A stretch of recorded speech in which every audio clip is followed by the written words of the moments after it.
2 o'clock, so we'll call this meeting to order. I'm filling in for Mayor Lawson in the hot seat today. So we'll call it a roll call. All right, so Mayor Lawson is absent. Mayor Pro Tem Abbott. Here. Council members Vanderwell. Here. Anderson. Here. Bybee. Here. Dare. Here. Acting City Attorney Dana. Acting City Manager Crawford. Here. We have a quorum, thank you. Awesome, thank you. Opening ceremonies, we have the invocation speaker, Pastor Brian Smith of Summit Christian Church. Right over there to lead us. Please rise. I want to read from Isaiah. It says, "Do you not know, have you not heard? The Lord is the everlasting God, the creator of the ends of the earth. He will not grow tired or weary, and his understanding no one can fathom. He gives strength to the weary and increases the power of the weak. Even youths grow tired and weary, and young men and women stumble and fall. But those who hope in the Lord will renew their strength. They will soar on wings like eagles. They will run and not grow weary. They will walk and not be faint." Let's pray. Lord, I thank you for the truth in your word, and I think we get to come before you. You establish and uphold government, and God, you put us in places to live that are incredible. And so, Lord, I pray for this council. I pray for the leaders in our community, both civic leaders and business leaders, those leading in the schools and in the police department, fire department, God, in the city. We grow tired and weary, and so I pray that our hope would be in you, that we would soar on wings like eagles, that we would run and not grow weary, that we would walk and not be faint. And so be with the decisions that are made by this council and our city. Lord, I pray your blessings on our city. We live in a great place, and we're grateful. We give you praise, glory, and honor for that. And may we honor you today. We pray this in the name of Christ. Amen. Amen. Perfect. And you guys can join us at the Pledge of Allegiance. Ms. Torres, would you like to lead us?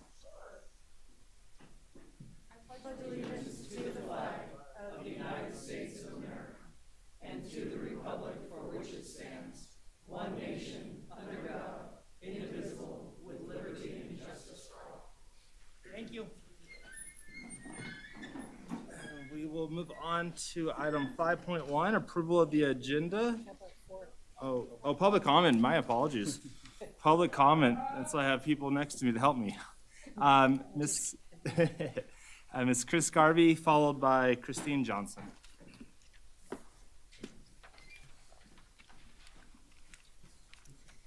Hello, Council. My name is Chris Garvey, Ward 1 resident and candidate for Sparks City Council. Once again, the city of Sparks is in the press, but not for the reasons the residents hope for.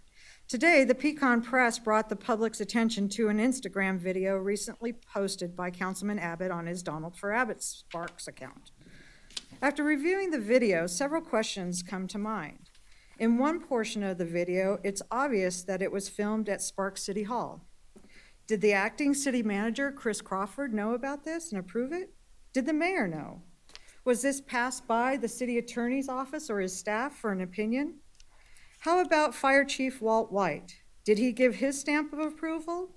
Because there's another video from the councilman sliding down the pole at Fire Station 1. At first glance, the average citizen would think this video was a collaboration with the Sparks Fire Department and the Firefighters Union Local 731. The councilman goes out of his way to thank them for their endorsements and references them several times. These are the same organizations that the council votes on when it comes to collectively bargained contracts, not to mention litigation. The city has put out a statement that this was not a public service announcement filmed by or for the city of Sparks, and that the equipment was provided by Firematic Collectors, a nonprofit. But this poses even more questions. Why would a seasoned councilman risk a nonprofit status by putting his re-election banner on their fire truck? A clear violation of nonprofit activity.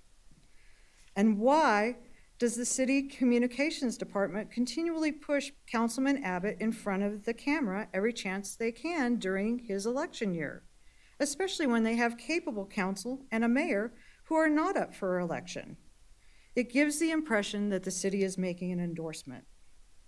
These are questionable actions, and they beg the even bigger question. Should an ethics violation be filed? It's time that we start knowing the rules and following them. Thank you. Thank you. We'll hop over to Christine Johnson, followed by Bill Miller. I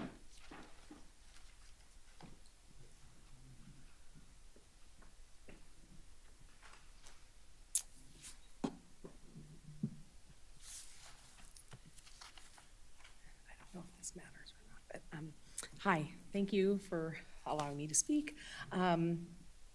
I prepared a larger document that I understand each of you, thank you, each of you has, in your possession that I emailed today for more consideration. This is with regard to item 9.6 on your agenda.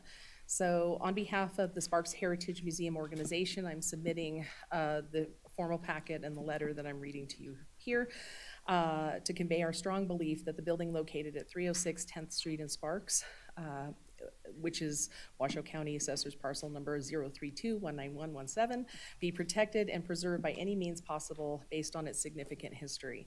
Attached to the letter are documents that support the historic nature of the home, including a 2005 Historic Resources Inventory form prepared by Couts Environmental Consultants, a timeline of the building's entire history compiled by a member of our Board of Trustees, Mr. Eric Moody, and a copy of the building's record in the Historic Properties Inventory listing, part of the Sparks Cultural Resources Inventory Report commissioned by the city and prepared by Rain Shadow Associates in 1985.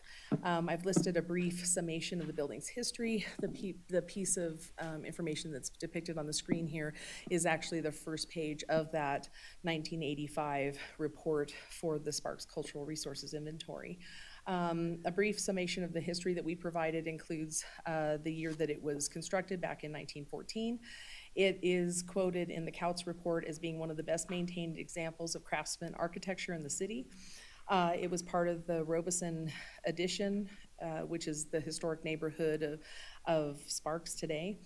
And the subsequent owners and other interesting history to the point where it comes into possession of the Robert Cashel, who conveyed it to the Silver Club, and then ultimately where it lands today as part of the property that you're considering. The building's age and architectural style make it eligible for listing on the National Register of Historic Places, the Nevada Register of Historic Places, and possible inscription onto the Sparks Register of Historic Places under code SMC 20.02.011. However, that code was never implemented. In summation, we are highly concerned for the preservation of the building, given both its long history and its original location in the city at 10th and C Streets, today's Avenue of the Oaks, as well as for its unique architectural style as noted in the 2005 report attached. In addition to the National Register of Historic Places, has potential funding opportunities if it was inscribed into that list, and might provide funding to restore and further conserve the house. There are a few other examples of the original homes remaining from this area of the Robinson addition, so that makes it even more important. It is our opinion that the building should be preserved by any means necessary, including but not limited to relocating it, but hopefully it can remain in its original location, preserved as part of the historic district of the city of Sparks. Thank you. Bill Miller, followed by Farah Downey.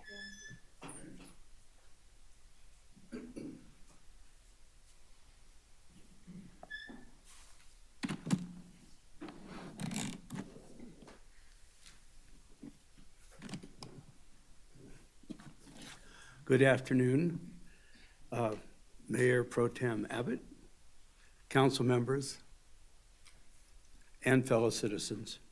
I'm Bill Miller, climate advocate, here to encourage you to vote yes to add solar panels to existing affordable housing. While this is a good idea, both financially and for addressing the ongoing climate crisis, generating renewable power is becoming more and more urgent.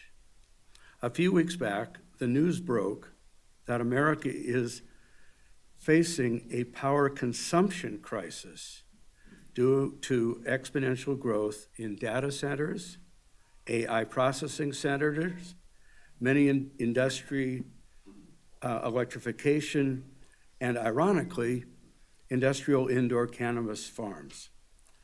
These new technologies are fast consuming all the savings from LED lighting and Energy Star appliances.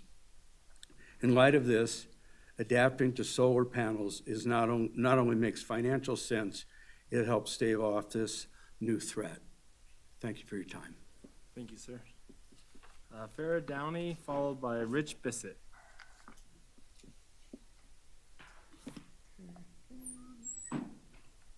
All right. Thank you, Spark City Council. I come to you today with a few hats, and I just made bullet points because I have ADHD, and I'll just keep all of us going all day, and each one you know that knows me knows that. So, okay, so the first one, I want to say thank you to the City of Sparks for proclaiming April as Fair Housing Month.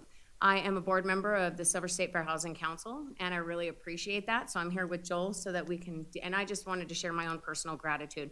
Fair Housing for All is such an important key component to us as a community that I don't think people readily identify is so important. So for you to take this time to identify it and say we acknowledge you, and yeah, so I just wanted to say that. Okay, the second hat, I wasn't really gonna speak on this, but I just wanted to give a little bit of public comment on the 306 10th Street. It'll make sense in the next hat of why I'm in support of maybe doing a little bit of investigative work to see if there's any way to salvage that house. So again, now my third hat is introducing my nonprofit organization called Be Who You Needed. There are 3 main programs inside of Be Who You Needed, and we provide services, goods, and housing. The housing component for the 10th Street possible location means that there's an option there as a future partnership. So the 3 programs inside of Be Who You Needed, let me get this so I can read it and stay on point. Be Who You Needed is a nonprofit organization structured to bring supportive services, goods, and housing to those experiencing housing instability.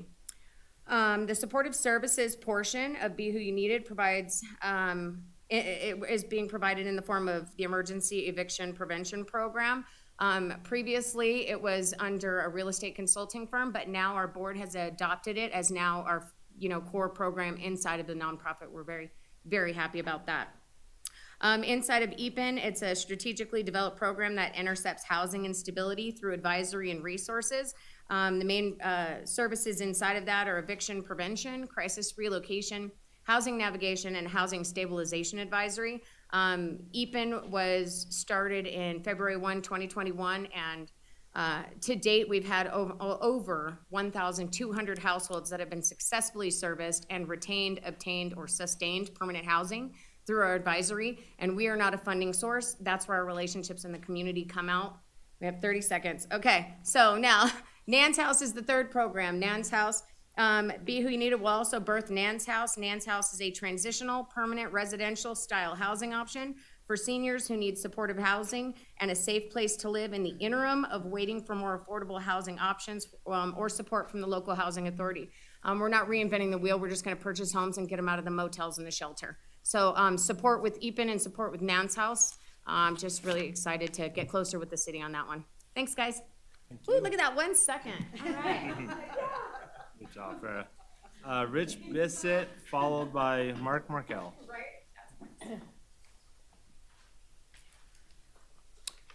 Good afternoon, Mayor Pro Tem and City Council members and staff. My name is Rich Bissett. I'm a resident of Sparks and a volunteer with Sierra Club Great Basin Group. I want to register my support for the approval of Agenda Item 9.7, funding for the installation of solar carports at the Truckee Heights Affordable Housing on Prater. The partner in this effort is the nonprofit Northern Nevada Community Housing, NNCH.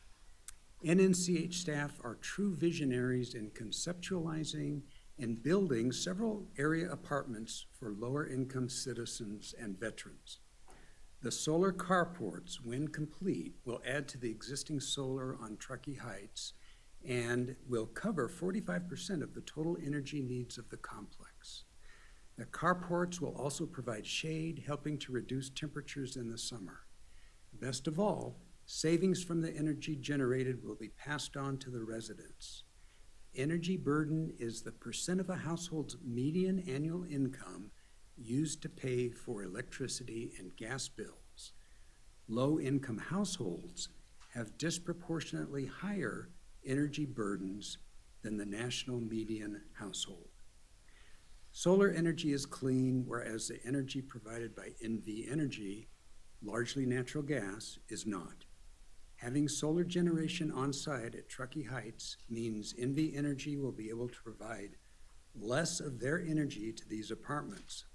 And this in turn means NV Energy will burn less gas in their power plants. Less burning of gas means fewer dirty greenhouse gas emissions. Fewer emissions means less warming of the atmosphere, less summer warming, less air pollution, and hopefully fewer wildfires and droughts. There are other apartment buildings in Sparks that would likely benefit from solar. I'm excited to see solar roofs and carports spread all across Sparks in the future. Thank you, Mayor Pro Tem and council members, for the work you do, and a special shout out to Amy Jones, housing specialist with the City of Sparks, and Matthew Fleming, Executive Director of NNCH. Thank you, sir. We'll second those applauds for sure. Mark Markel? A Yucaipa man was in critical condition Friday at Loma Linda University Medical Center, where he was taken for treatment of head injuries. After a car crash Thursday, authorities said.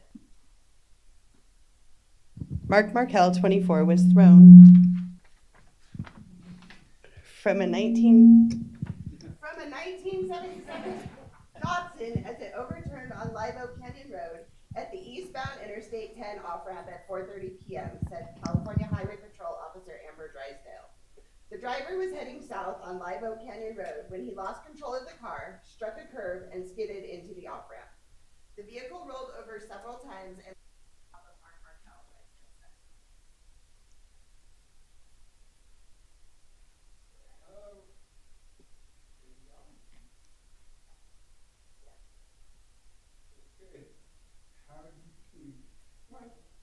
I'm Mark Markel, and I'm a concerned Nevada resident. I have Grady Brewster. I'd like to say hi to the Mayor Pro Tem and the City Council and the Police Chief and the City Manager and the City Attorney. Okay, I just don't want to see other people go through what I went through, what I'm going through. I can't read. I can't track, so I have her read the newspaper article.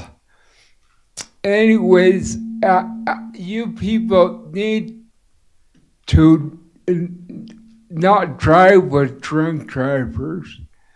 If you do, and don't drink and drive. And I have a serious brain injury, so I forget what I'm going to say all the time. But I just want to warn people and show people what can happen if you ride with a drunk driver. Thank you. Thank you, sir. We'll go over to, any other public comment? I don't have any more cards. I don't see anyone from the public. So we'll go to 5.1, approval of the agenda. I don't know if I will see. Ms. Vanderwell? I move to approve the agenda as submitted. Mr. Dare? Second. Please vote.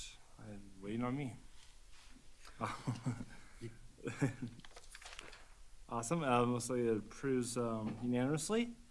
We will go to 6.1, consideration and possible approval of the minutes of the Sparks City Council meeting for March 18th, March 20th, and March 25th, 2024. Looking for a motion. Mr. Anderson? I move to approve the minutes of the Sparks City Council meetings for March 18th, March 20th, and March 25th, 2024. Ms. Bybee? I'll second that motion. Perfect. All in favor, please vote. Passes unanimously. Off to item 7.1, proclamation of Public Safety Telecommunications Week. Before we have that one read, I'll pass it to you, Chief. Thank you, Mayor Pro Tem. Chris Crawforth for the record. I just wanted to make a point that our emergency dispatchers are not going to be with us today. They're in a debrief as part of the incident from about 10 days ago, all the ones that were involved, and those that weren't listening in and helping out are covering with overtime to make sure that they can attend that important thing. So that's why they're not here. I just wanted to explain that to you. Thank you. Thanks, Chief. I believe you have that, Mr. Anderson? Yes, sir. I'll go ahead and read the proclamation. Whereas residents of Sparks called 911 or non-emergency dispatch for help in emergencies and for other assistance over 165,000 times in 2023.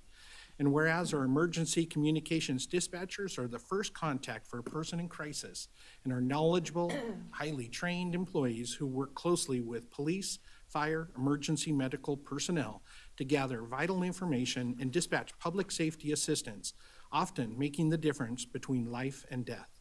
And whereas Sparks residents enjoy a high standard of public safety because of the emergency communications personnel who apply their expertise in dispatching help to ensure public safety. And whereas our emergency communications dispatchers are among more than 500,000 telecommunications specialists who work daily to protect the public and promote public safety across our nation. Now therefore, Ed Lawson, Mayor of City of Sparks, do hereby proclaim April 14th through the 20th, 2024 as Public Safety Telecommunications Week, and join the City Council in acknowledging and thanking our public safety emergency communications dispatchers, Stephanie Buck, Lisette Diaz, Maureen Diet, Jamie Farley, Justin Holman, Chris Luciano, Lydia McCoy, Micah McGinn, Andrew Mendenhall, Alicia Merveau, Becca Ormsby, Mike Smith, Kylie Uris, Denise Wagner, and Sabrina Wetstein, I believe is the pronunciation. I didn't know I had to try and pronounce all these names. But I do want to say thank you to all of them. They do a fantastic job, 24 hours a day for all of us. And they do a great job, and wish they could be here, but thank you. Awesome. Thanks, Councilman. I don't see any requests to speak. We will go to 7.2, Proclamation of Landscape Architecture Month. Ms. Bybee? Thank you. Whereas landscape architecture encompasses the analysis, design, planning, management, and stewardship of the natural-built environment, and whereas the City of Sparks and its citizenry benefit from the licensed practice of landscape architecture, assuring the design of healthy, equitable, safe, and resilient public and private outdoor spaces, and whereas landscape architect licenses are issued by the Nevada State Board of Landscape Architecture to those who have met the specified education, examination, and experience requirements necessary for protecting public health, safety, and welfare. And whereas landscape architects believe in and prioritize the fair treatment and meaningful involvement of all people, regardless of race, natural origin, educational level, or income, with regard to the development and implementation of public designs and plans. And whereas the City of Sparks economy benefits from licensed landscape architects through the creation of inviting and safe spaces for the public, residents, and tourists alike, while simultaneously protecting the environment and associated ecological systems. Now therefore, on behalf of Mayor Ed Lawson, Mayor of the City of Sparks, we hereby proclaim April as Landscape Architecture Month.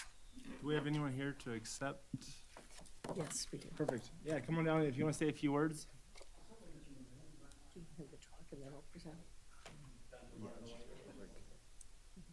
You can just right there. Yep. Yeah, sit down. The mic's on. Folks are all used to that, all right, fantastic.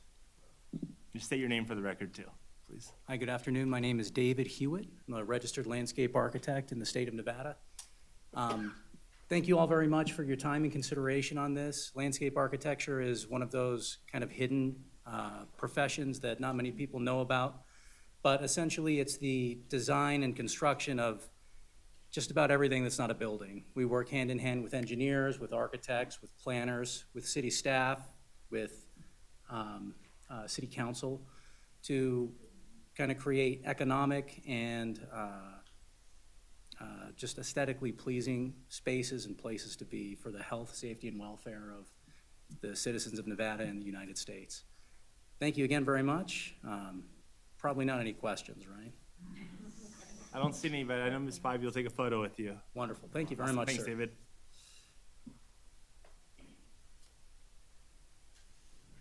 You gonna stay here? You want to move now? It's a luxury. She usually does a good job cutting me out.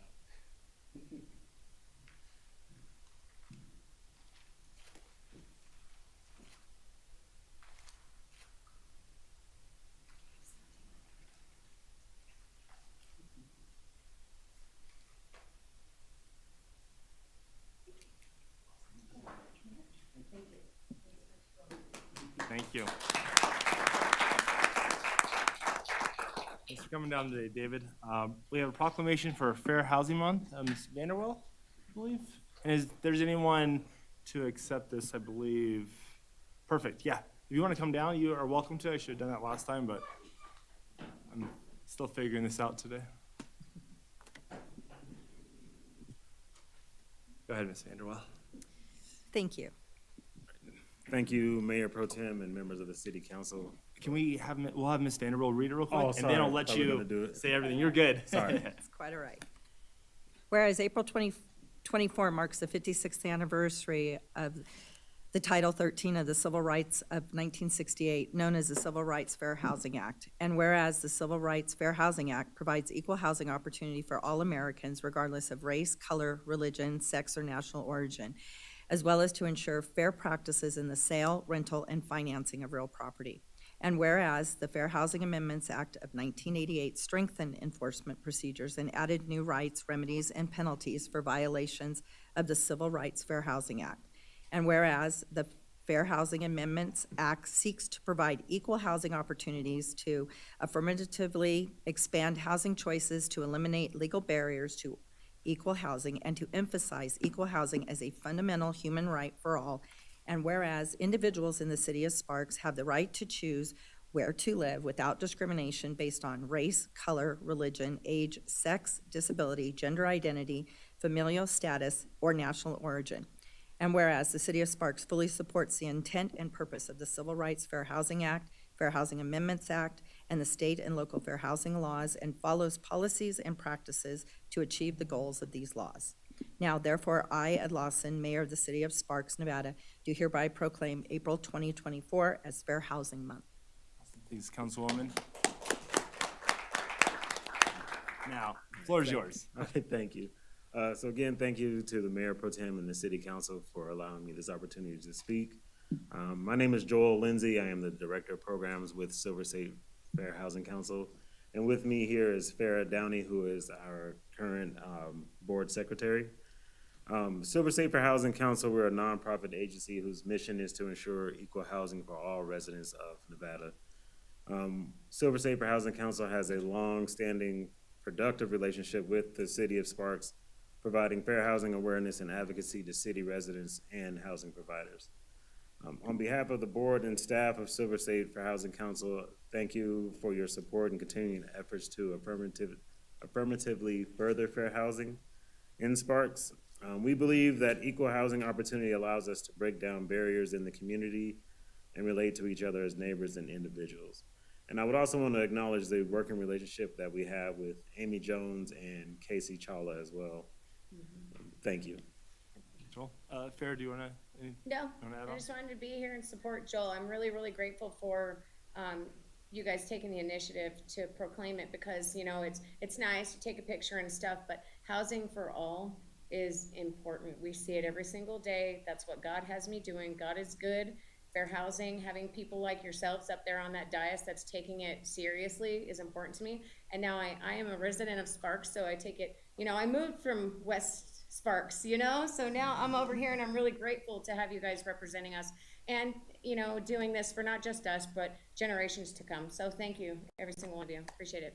Awesome, thank you. You guys want to join Councilwoman Vanderwell? Yeah. Take a photo? Oh, my apologies.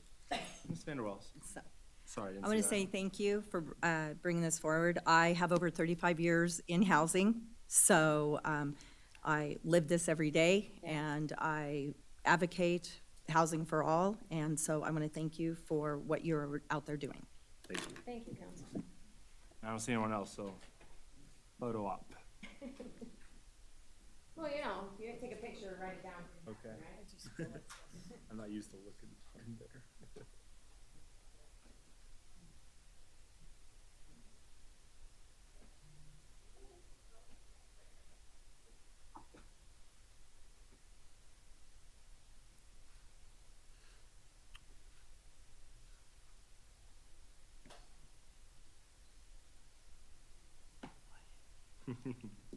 Quieter than a library. Thank you, guys. Thanks for coming down today. So we have consent items 8.1 and 8.2. Looking for a motion, or if anyone wants to pull one. Councilwoman Vanderwell, I move to approve consent items 8.1 and 8.2 as submitted. Councilwoman Bybee.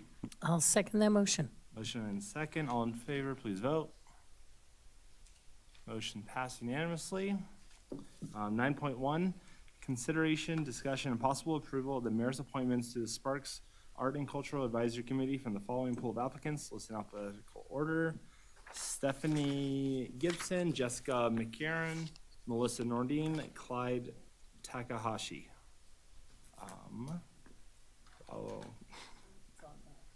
I'm trying to get over. Chief, help me. Mayor please. Pro Tem, Chris Crawford, your Akahashi. Perfect. That is the mayor's recommendation. Let me get back over. This is, I'm looking, sorry, Councilman Anderson. I move to appoint Clyde Takahashi as the performing art representative for partial term ending November 30th, 2024. Councilwoman Vanderwell. Second. We have a motion and a second. Any further comments? I don't see anyone. All in favor, or please vote. Motion passes unanimously. 9.2, consideration, discussion, and possible approval of a memorandum of understanding AC-6038 between Truckee Meadows Fire Protection District and the Sparks Fire Department to apply for the Assistance to Firefighters Grant to support the physical well-being of fire personnel for both entities for a requested amount of $363,636.36, with the City of Sparks' matching fund totaling $18,181.82. Good afternoon, Mayor Pro Tem Abbott, Council, Melissa Evans for the record. Better? Okay.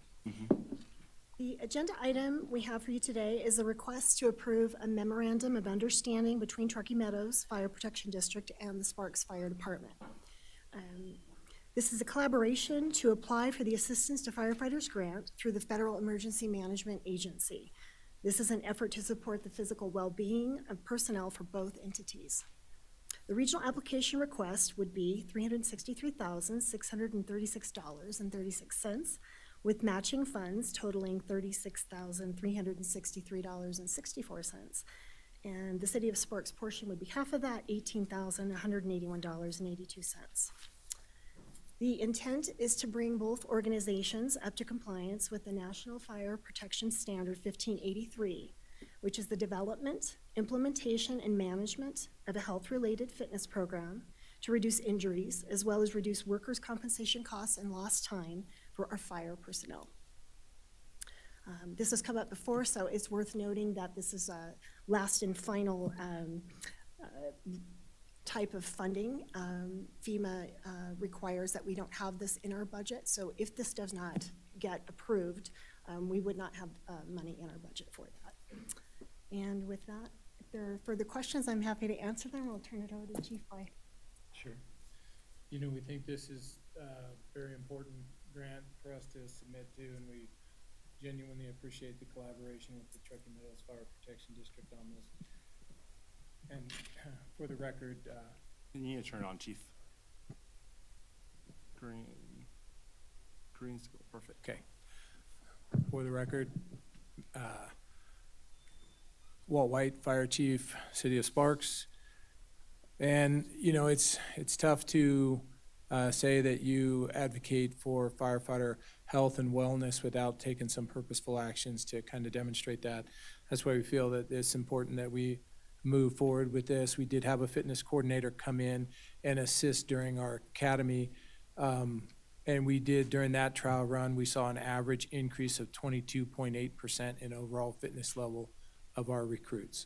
So across all the measurable metrics that we do in the academy. And, you know, the goal is to improve the overall strength, cardiovascular capability, and flexibility, and to lower our injury rates. So we feel that this program could actually save money by reducing lost time injuries and also speeding or accelerating the rehabilitation process of those that do get injured.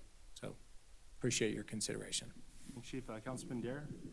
I just want to commend and continue to collaborate. I think that's the key word for what we're trying to get through with all of our budgeting. The more we can do together, the more grants we get and the more things are. So very good job. Thank you. Anybody else? I don't see anyone. I believe we'll be looking for a motion then. Mr. Dare. I move to approve the memorandum of understanding AC 6038 between Truckee Meadows Fire Protection District and the Sparks Fire Department to apply for the Assistance to Firefighters grant to support the physical well-being of fire personnel for both entities for a requested amount of $363,636.36, with the City of Sparks matching funds being totaling $18,181.82. Councilwoman Vanderwell? Second. Motion and a second. If everyone could please vote. Passes unanimously. Awesome. Thank you, guys. We'll go to 9.3. Consideration, discussion, and possible direction to the city manager to apply for the Federal Emergency Management Agency FEMA grant, staffing for adequate fire and emergency response safer grant program, requesting $2,959,841.76 to hire 6 firefighters with no required matching funds. Ms. Evans. Thank you, Mayor Pro Tem. Melissa Evans, again, for the record, Grants Administrator. To reiterate, we're requesting approval for this FEMA grant to staff for the SAFER grant for 6 personnel, totaling $2,959,841.76 with no required matching funds. A little history on this grant. This grant provides funding directly to fire departments and volunteer fire organizations to assist in increasing the number of firefighters helping communities meet industry standards and reach and maintain the 24-hour staffing which is required to provide adequate fire protection for their communities. Funding covers full compensation for 3 years, including fringe benefit costs. This grant will bring us up to standard NFPA 1710, and the program itself has awarded about $5.2 billion over the last several years, actually since 2005. Unfortunately, the city of Sparks has not been able to be awarded this yet. This is our 4th year trying, and we're hoping very much so. There's a lot of competition, about 300 awards per year, but we feel like we have a good chance this year. I'm happy to answer any questions. Councilwoman Bybee. I do have one question. So you said this, if we get this grant, this is for 3 years, and it's for 6 firefighters. What happens after that time? We hope for another grant, or it's something we would incorporate in our budget in future years? I guess this probably is to the chief. Sure. Thank you. So Mayor Pro Tem Abbott, members of council, that's correct. After 3 years, there'd be an expectation that we retain these positions. So it'd be something that we would seek through the regular budgeting process. But it would provide us 6 additional firefighters to place 4 on our 2 daily staffed truck companies. So, you know, the big reasons here, fire ground operations are time sensitive and require that multiple functions be completed simultaneously. So there is a 25% efficiency factor in adding a 4th firefighter to our truck companies. You know, fire doubles in size every minute so that it goes unmitigated. So having these additional personnel makes for quicker, more rapid fire attack and rescue operations. So we feel that, you know, it's definitely warranted. In 1994, our call volume was 3,131 calls, and in 2023, it was 15,347. And our population in that same period of time grew from 67,675 to over 109,000 today. So with that, this grant would increase our minimum staffing levels by 2 from 22 to 24 per day. And we would look at the opening of Station 6 would be an additional 3, so it'd take our minimum staffing levels from 24 to 27 daily. And if we constantly staff our ambulances, that could add two additional to take our minimum staffing levels on a daily basis to 29 firefighters per day. Okay, so I guess that kind of answers my question a little bit, because when you said that doesn't mean necessarily that we are, it's a contractual thing, a bargaining thing on four-man crews on our engines right now. This is adding those additional, because we do have the new station, we've got ambulances, we're looking at other smaller vehicles, that we put 2 firefighters on, not 3. So it gives you flexibility with that. I mean, I'm not saying we need additional firefighters, no question about it.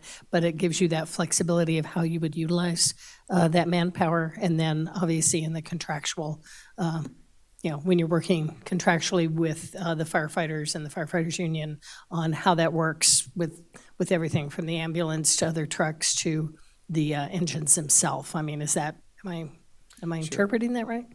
Yeah, there would be an expectation that we retain these positions after they're funded for 3 years. So our intent would to have a 4th person on both of our 2 truck companies. Now, as far as the additional staffing for ambulances, we're looking at cost recovery to try and make that a sustainable service.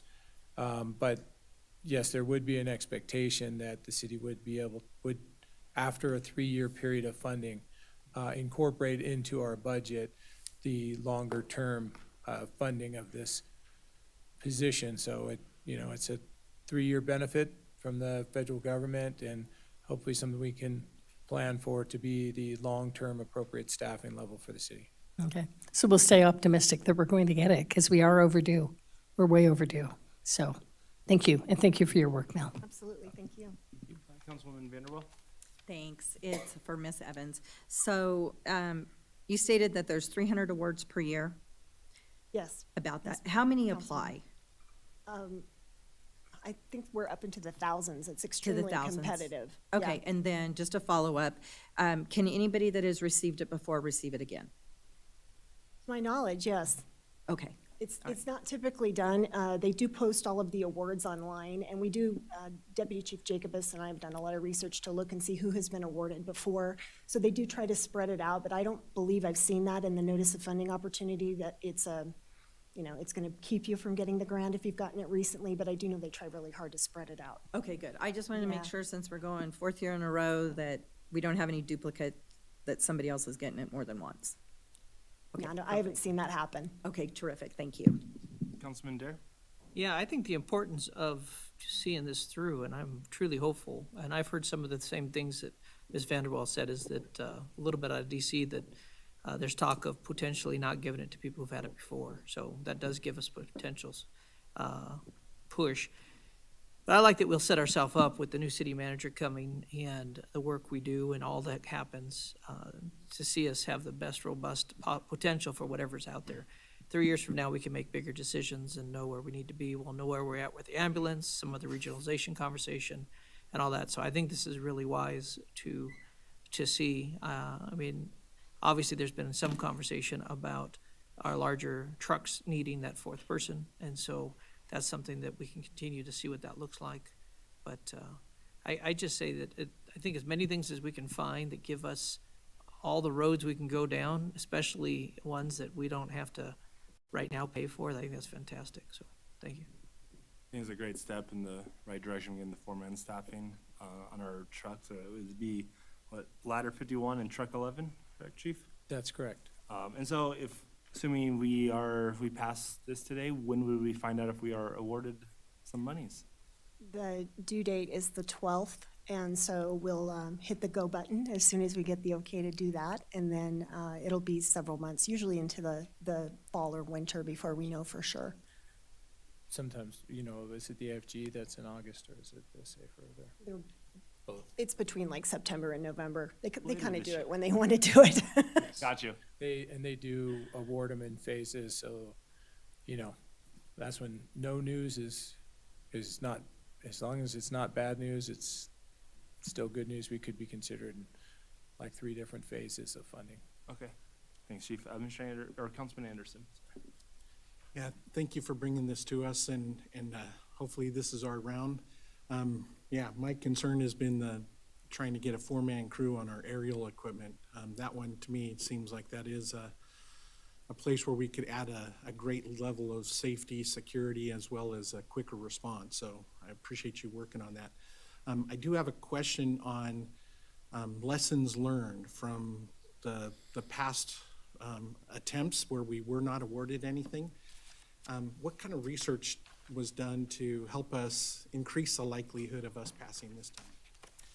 Well, one of the things we looked at is how many we applied for. I think initially we had asked for like anywhere from 3 to about 15. 15 was last year. I think that was more than we really should have based on our population. So I myself attend webinars that talk about, they're called turn down webinars. So we try to learn in aggregate what was seen and what was done that maybe could have been done better. And then I reach out, or Deputy Chief Jacobus reaches out to the FEMA contact, and we ask for a grade, basically, and where could we improve, you know, what could we do to do better next year. Some of the feedback that we got had to do with giving specific dollar amounts for overtime costs for last year, so we definitely took that into consideration when we wrote the application this year. But yeah, we try really hard to learn from our mistakes so that we're able to do a better job next year. Fantastic. Thank you for the question. Thank you very much. Awesome. Any other questions? I don't see anything. I'm looking for a motion then. Or Councilwoman Vanderwell. I move to direct the city manager to apply for the Federal Emergency Management Agency FEMA staffing for adequate fire and emergency response SAFER grant program, requesting $2,959,841.76 to hire 6 firefighters with no required matching funds. Councilman Anderson. I'll second the motion. Motion and a second. Everyone please vote. Passes unanimously. Awesome. Thank you. Thank you both, and everyone, and Jacobus too. 9.4, consideration, discussion, and possible approval of a construction contract AC-6039 for the 2024 street cut permanent patch project bid number 23/24-016 PWP in Mayor Lawson's favor, hashtag WA-2024-231 to West Coast Paving Inc. in the amount of $469,500 for possible action. Good afternoon, Mayor Pro Tem, members of council, Amber Sosa, Transportation Manager. As introduced, this is a construction contract for our 2024 street cut permanent patch project. This is an annual project that comes before you every year, and the scope of this project involves permanently patching city-owned streets or alleyways that are cut by permit holders through our street cut and excavation program. That program is entirely self-funded, with all the costs coming from the fees that are paid by those permit fee holders. We advertised this project in February. We received bids in March. We received 3 qualifying bidders, with West Coast Paving submitting the low bid at $469,500. I'm happy to answer any questions. Awesome. Any questions or comments? I don't see any. Looking for a motion? Councilman Anderson.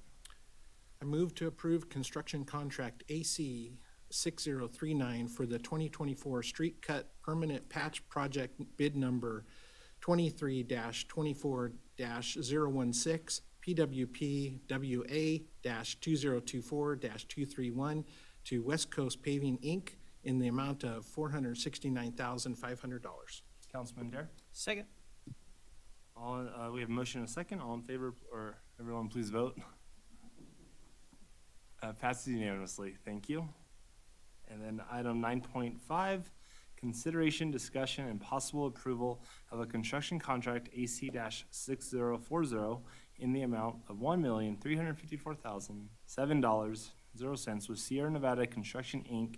for the 2024 Street Rehabilitation Unit 2 Phase 1 Kate Smith Neighborhood Project, bid number 23-24 -015 PWP WA 2024-221 for possible action. Ms. Sosa. Good afternoon again, Mayor Pro Tem, members of council, Amber Sosa, Transportation Manager. As introduced, this is a construction contract for our 2024 Street Rehabilitation Unit 2, Phase 1, Kate Smith Neighborhood. The street segments, if I can direct you to the map, that are included in this project are shown here in blue. To orientate yourself, you'll see Prater Way to the south or the bottom of your screen, and to the east and west, Sullivan Lane and Rock Boulevard. The streets included in this project are there in blue, and we're right near Kate Smith Elementary School.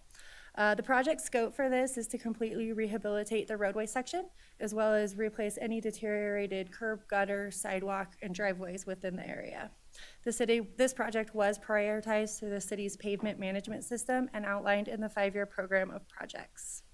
We advertised this project in February, we opened bids in March, and we received 4 qualifying bidders, with Sierra Nevada Construction submitting the low bid at $1,354,007. You may have caught in the title that we called this Phase 1 of the Kate Smith neighborhood, and we do intend to keep doing work on the surrounding streets in the coming years. With that, I'm happy to answer any questions. Any questions or comments? Councilwoman Bybee. I just want to say how much I realize, how much this is needed, and it's, I haven't driven there like in the recent couple months. I was there for a school function a while ago, I think a year or two ago, and was worried about my car that was not 4-wheel drive because I thought my little car was going to disappear in some of the major holes, trying to walk across the street, curb gutter. I mean, the whole thing is really so needed. And I know we don't like to get to this point with our street rehab, which is why we do all the other slurry and seal and things that people get annoyed about because it's not fun to drive over, but it prevents the road from being completely deteriorated, like in our most, the oldest neighborhoods in the city of Sparks. So it's a big lift, much needed. Glad we're finally getting to it, and I'm sure the kids and families for Kate Smith are going to appreciate that too, as well as the neighbors. So thank you. Well, second, I know the principal at Kate Smith is very thankful that we're looking at this project, as well as many of the neighbors too in that area. So I don't see any more questions or comments from up here. I don't know. Can I make a motion? Can I do it? You're not. Sounds good. I'll make my own motion from beautiful Ward 1. I move to approve a construction contract AC -6040 in the amount of $1,354,007.00 with Sierra Nevada Construction, Inc. for the 2024 Street Rehabilitation Unit 2, Phase 1, Kate Smith Neighborhood Project, bid number 23-24-015, PWP WA 2024-221. And then Councilwoman Bybee. I'll go ahead and second that motion. Perfect. We have a motion and a second. Please vote. Passes unanimously. Thank you. And we'll go to 9.6. Consideration, discussion, and direction to staff on the disposition of the existing vacant building located at 306 10th Street, Sparks, Nevada 89431, and assigned Washoe County's assessor's parcel number 032-191-17.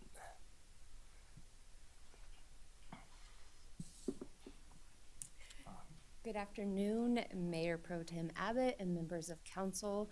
For the record, my name is Amy Jones, Housing Specialist.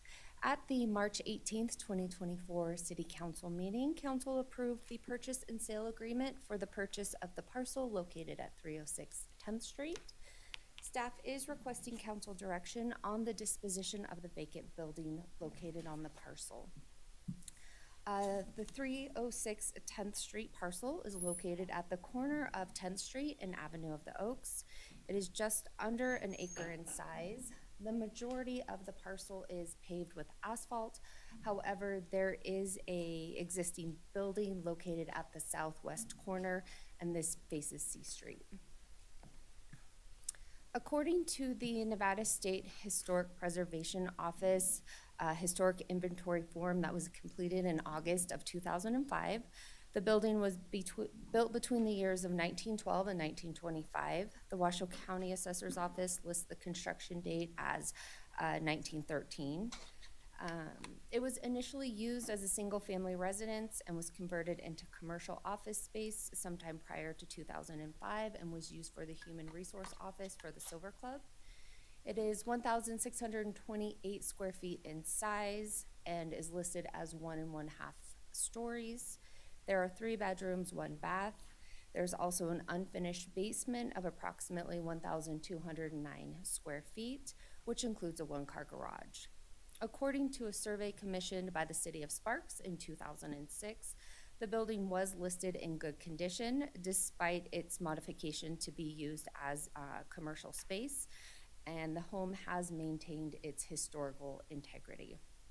The building has not been evaluated for eligibility in the National Register of Historic Places, Nevada State Register of Historic Places, or the Sparks Register of Historic Places. However, it may be eligible.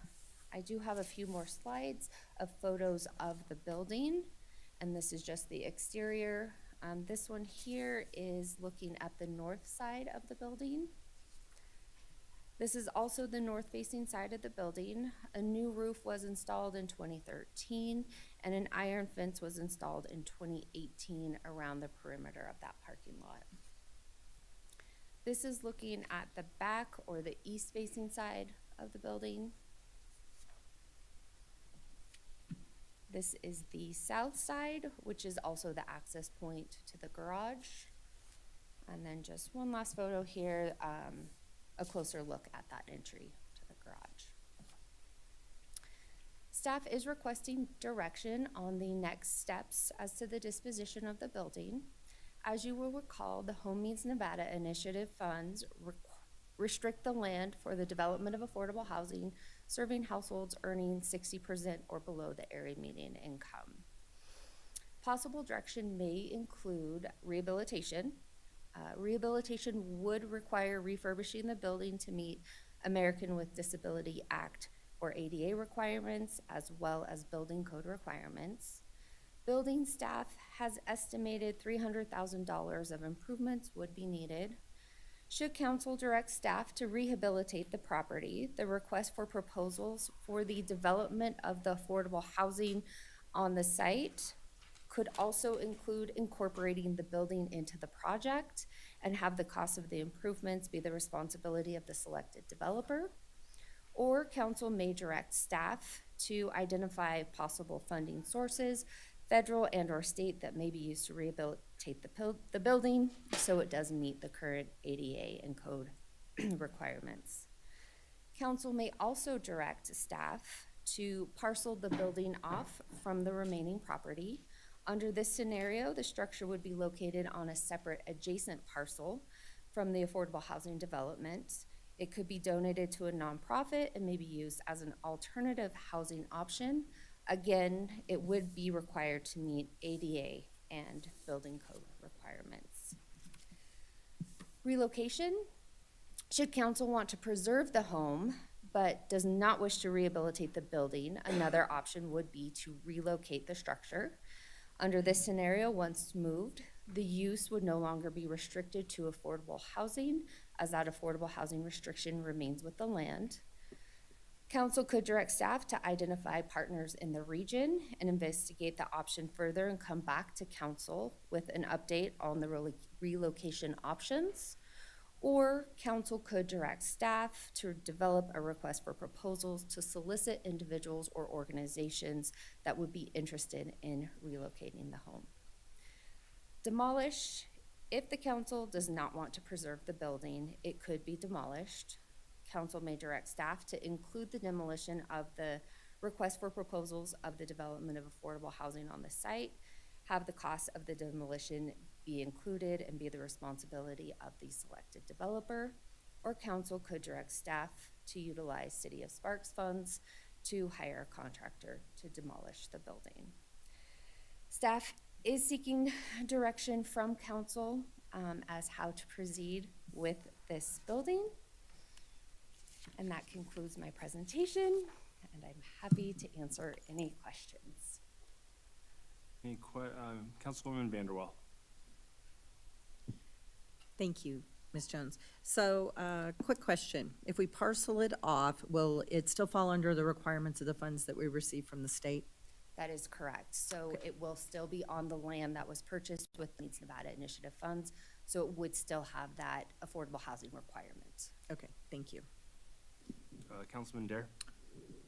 So I think I'd prefer that we get some homework done before I have to make a decision on this. And the reason I say that is that a couple questions I have, and maybe we already have the homework done, but do we have any idea how many living units we can place there? This is obviously, we want to be able to maximize this grant that we got and put as many of our, those who have need in that place. And I see this is a beautiful building. At the same time, one that I would actually prefer, I think, to relocate it more than anything, just looking at it, because I think if we had another place, another portion, then we could still honor it, make sure people could visit it, use it for something, but use that piece of land to put as many who has need in a place to live as possible.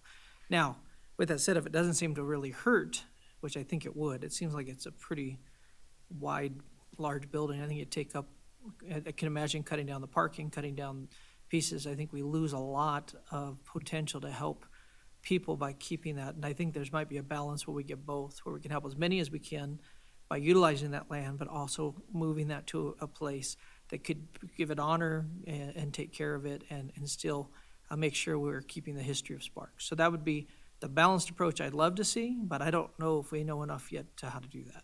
So there's questions in that if you can pick them out. And so I'm understanding your question is you really want to be able to utilize that site for the affordable housing. So if we were to leave that house there, as a structure there, how many units would be lost, correct? Pretty much. And I don't have that answer today. He's gonna make up something, but I'm good with that. He's much smarter than me, so. Agent's fine, it's always fast. Thank you, Mayor Pro Tem Jim Rundle, City Planner, Councilmember Dare. To your question on the number of units, I think if I put myself in the council's shoes, it's a very appropriate question. I want to manage the expectation, however, with the council. I don't believe that staff will be able to come back and inform you of how many units we would, that the city or whomever would maintain or lose if the unit were to stay there. And the reason why is the way the design standards are set up for our mixed-use district is that there is no maximum number of units or minimum number that have to be on a certain site. There is a minimum number, there's no maximum number. That maximum comes in through design. It determined based on how many parking spaces ultimately are warranted, what kind of traffic analysis are provided to staff that we can support or not support, what type of height limit that the applicant wants to go, whether they want to get into the steel construction or go with standard wood construction. So it would be very difficult for staff to come up with a number of units lost based on the size that it is currently taking up. If we asked an architect, for example, architect A would likely come up with a different number than architect B because they may come up with a different product type that they want to do. So just want to manage the expectation of the council. We are really unable, I believe, to come up with a number of units that we would lose. If we could maybe pivot on that direction a little. Can I ask another question then? What percentage of the land does that sit on? That we can come up with. Because then we can extrapolate in our own minds, because that piece, it gives us the idea of you're losing 10% Yes. and gaining something else for our community. I mean, loss is gain, it has good and bad to it, but it is something, or is it 20%? You know, that kind of piece might be helpful to know what we're talking about. Correct. Yeah, I appreciate that pivot, if you will, council member. We can come up with that. Thank you. Mr. Yeah, so I actually have a couple questions. One of them, I have the exact same question in my mind of what Councilman Dare asked, because to me, that's going to be really important for us to decide. If that surrounding facility, we're losing 12, 15 homes, versus we're saving this one that maybe 6 or so can be in. I think to make a good decision, that's gonna be hard, not knowing, you know, whether we're holding even or we're losing a bunch of spots or what. But I guess my request is along the same lines, and I don't wanna make more work for y'all, trust me, but I wanna make the right decision, and this is one where I really think we need more information. I mean, just if we could get a ballpark, how much would it cost to move it? And then we were talking about, you know, lots, where do you put it once it's moved, things like that. So if you could just do some preliminary information on that side of it so that we can see that. And then the same thing, just being able to help us at least see that lot. And if it was cleared out and we're able to build on top of it, how much does that make up of the whole of that parcel? And yeah, just trying to, if you could help ballpark us on at least some of the costs that we're looking at, the 300,000, when was that estimate last done? That was done about 2 months ago, and that is just an estimate. You know, really to know exactly what the cost would be, there would need to be a budget. And I understand that, and I realize kind of the same thing. You know, I'm not asking you for hard and fast to the dollar figures, but at least give us some ballpark so we know what we're working with on that as well. So, sorry to give you more work, but that's pretty much my request, is to bring back more information before we decide. Thank you. Councilwoman Vanderwell. I apologize, because as I sit here, I got another idea. So let's see, if we parcel this off, okay, it would then have its own APN number, correct? Correct. Could we put in the RFP that the house had to be converted for transitional housing or something like that? And I guess where I'm going here is, could then the affordable housing developer, which I don't know because that's not my expertise, could they then apply for additional funds for that extra parcel to help them do the upgrades they need to do? So then we would get some housing in there and then the housing for the other. So to hopefully answer your question, so if we parcel it off, we'll have 2 parcels. And it could be treated completely separate. So we could treat it as the development of affordable housing here, and then treat that other parcel completely separate as to what that use is. Again, it's an affordable housing use, but it could be an alternative affordable housing use such as a transitional housing. So with that, we could absolutely package those together and have the developer do that entire process of both.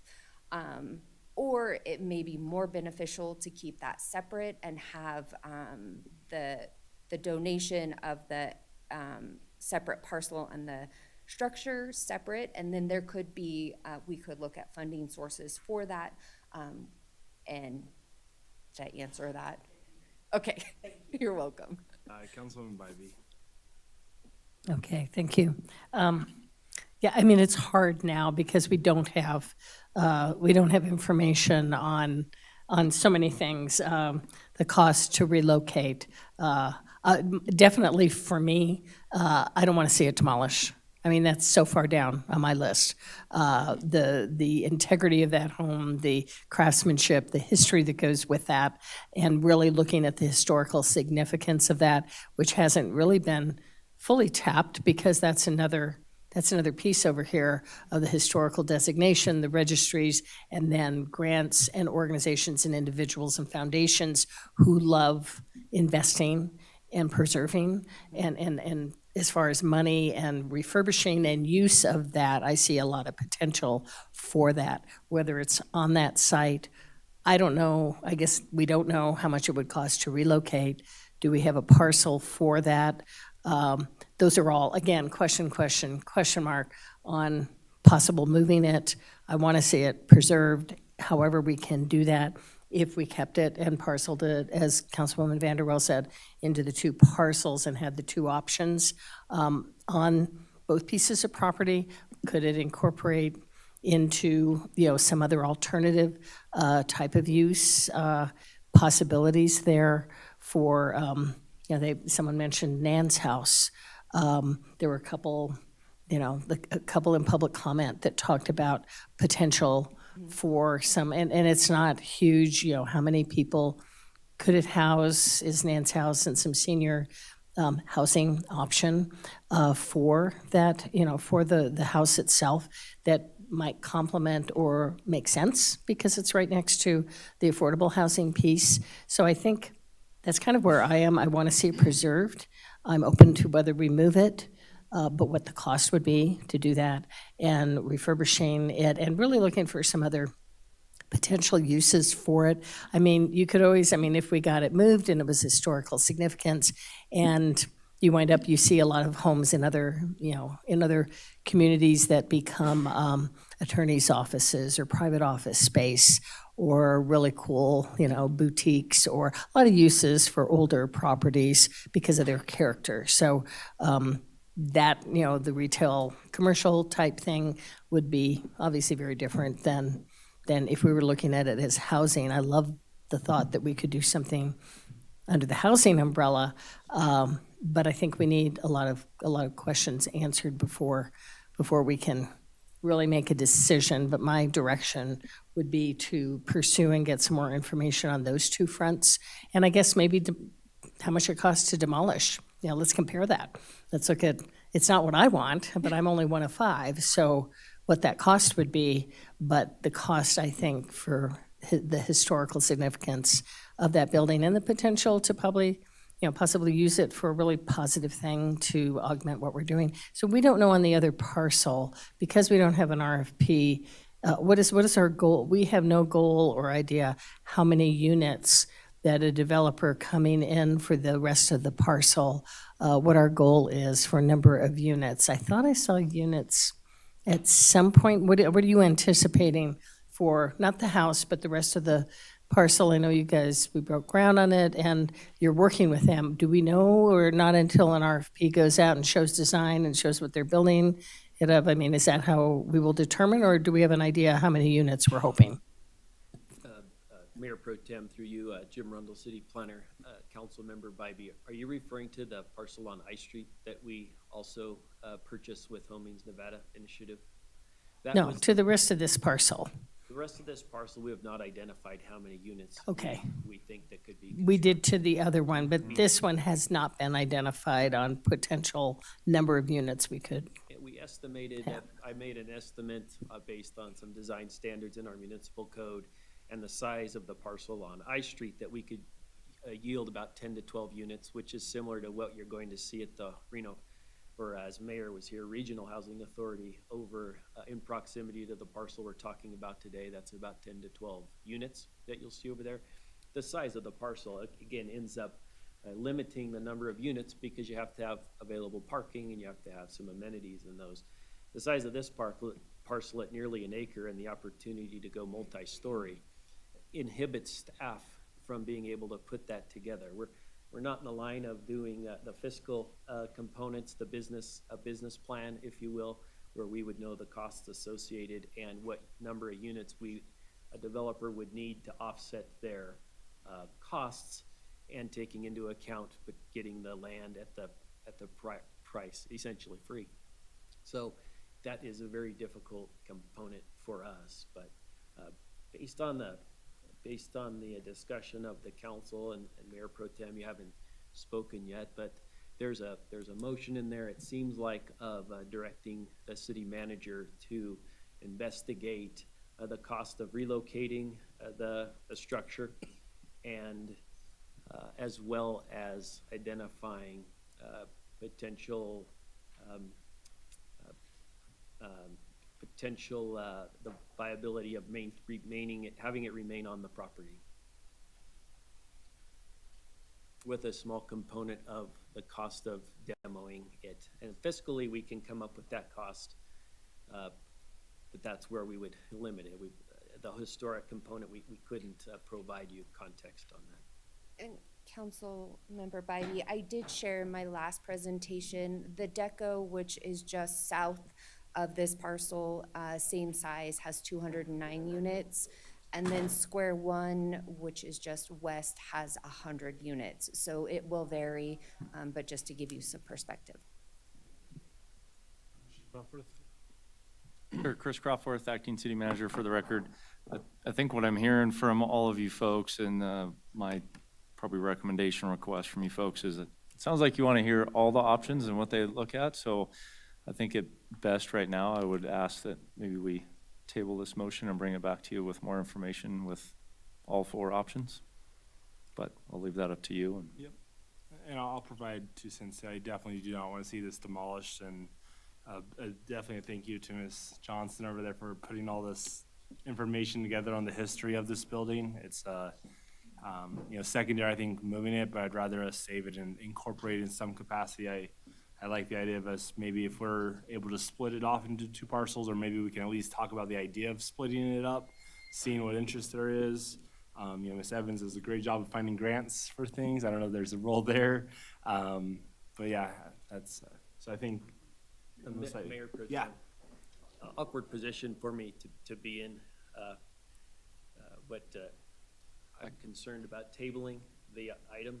If we table it, you have not provided us direction to go work on any of those concepts. To vet, as I was describing earlier, if we vetted them, we can come back to you with some of the information that you're looking for. This provides you the opportunity to go direct us to go work on it. A tabling manager, Crawford, wouldn't allow us to go work on that. Chris Crawford, acting city manager for the record. I was just about to say the same thing. So if we can maybe take a few minutes We've to got some write it up. Working, so let's not Yeah. table it. No, if you can give us a few minutes, if you would. Sure. We'll Right before get it that. written up for you. Let me just, Councilman Vanderwall, before we I'm sorry, I recess. have one more thing. Also, can we put in there that if we're looking at possibly moving it, to also preserve it? Because in my mind, I do not want this demolished either. Is there a way to, I guess, message it out there if anybody would like to donate some land for us to move this to? Perfect. Any other questions, comments? We will take I don't see any. We'll take a 5-minute recess. We'll be back at 3:22.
Mic on. We're good. Oh. He's right behind. Right, the 6'3" city attorney. Okay, do we have any questions or comments? There is a potential motion here I see. I don't see anyone. I'm looking for a motion. I will do you mind if I take it, Ms. Spivey? You can do it. I will make the motion. I move to direct the city manager to explore potential options for the vacant building located at 306 10th Street, APN 032-191-17, including but not limited to moving, demolishing, rehabilitating, working with community stakeholders, or explore other viable options to preserve the property. Councilwoman Bybee. I'll second the motion. We have a motion and a second. All in favor, please vote. Motion passes unanimously. Hopefully there's a little direction. About the most difficult one. We want all the options. Yes. Option E. Yeah. Perfect. 9.7, consideration, discussion, and possible approval of a grant contract AC-6041 between the City of Sparks and Northern Nevada Community Housing for the purpose of providing funding for the installation of solar panels at the Truckee Heights Affordable Housing and Apartment Complex located at 2153 Prater Way, Sparks, Nevada, 89431, in the amount not to exceed $300,000. Ms. Jones. Good afternoon, Mayor Pro Tem Abbott and members of council. For the record, my name is Amy Jones, Housing Specialist. Staff is requesting council approval on the grant agreement to award Northern Nevada Community Housing $300,000 to install solar carports at their newest affordable housing project, Truckee Heights, located at 2153 Prater Way. Northern Nevada Community Housing is a 501c3 established in 1989. They develop and manage nearly 800 affordable housing units in Reno, Sparks, and Carson City.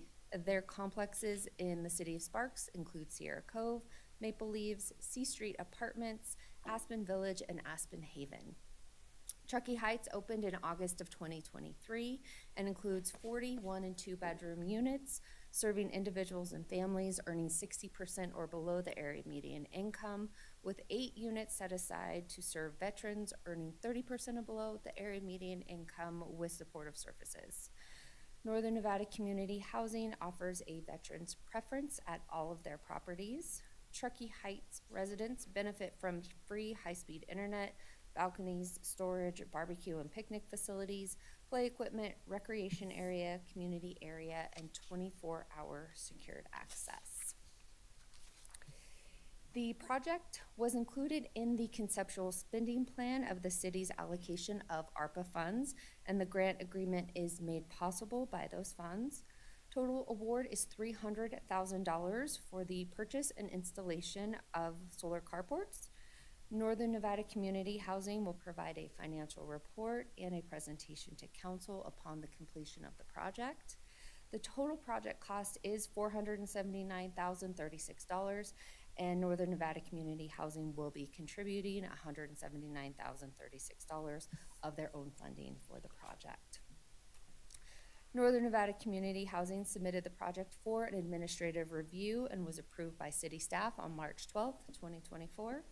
The installation of solar allows Northern Nevada Community Housing to offset the property's energy cost, reducing the overall operation cost. With the addition of the solar carports, 45% of the property's energy cost will be offset by solar. And additionally, the solar carports will provide covered parking for the residents. This slide here is a rendering similar to what the carports will look like with some fancy cars. Staff is recommending the approval of the grant agreement. That concludes my presentation. I'm happy to answer any questions.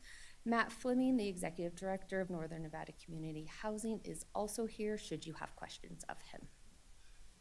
Councilman Dare. Yes, I think this is fantastic, and part of the reason it's fantastic is actually Matt Fleming. I want to say that I've been to his other places, and the upkeep and what he does for the people living there and what he creates is what we want to see. And so it is a top-notch, and so to support his efforts is very easy. And so, let that be said. Well, I will second that as someone that has reached out to Matt directly myself as well. I had an issue with a resident reached out to me about a plumbing issue, and you guys hopped on it so quickly. I know this has nothing to do with this, but just speaking to kind of your character and of the great organization you guys are part of, and it's awesome. I think it's a great project. It's a win-win-win. I love that you guys are passing the savings back on to the customer or the resident end of the day, which is awesome. So, any other questions or comments on this? Yeah, Councilman Dare. And just for our council, investment-wise, this is what he has at other places.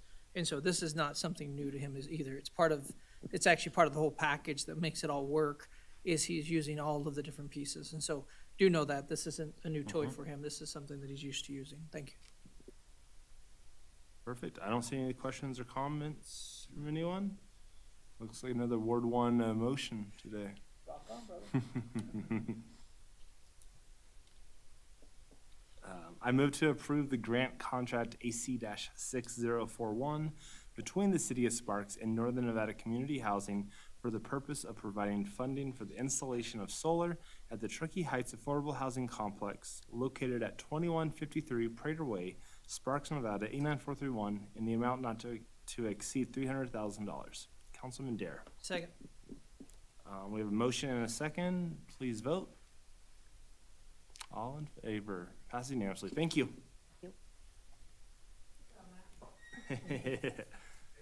Thank you. Thank you.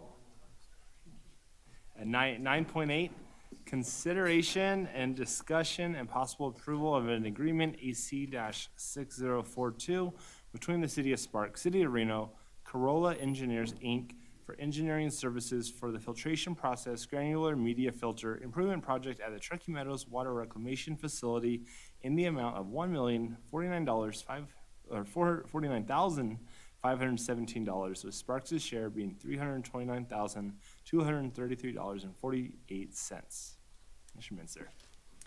All right, well, good afternoon, Mayor Pro Tem Abbott and members of council. For the record, my name is Casey Menser, and I'm the treatment plant manager at the Truckee Meadows Water Reclamation Facility.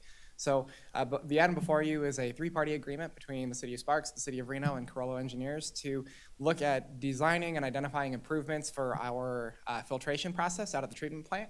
So our filters, they were built in 1985, and originally they were given a capacity of 40 million gallons per day.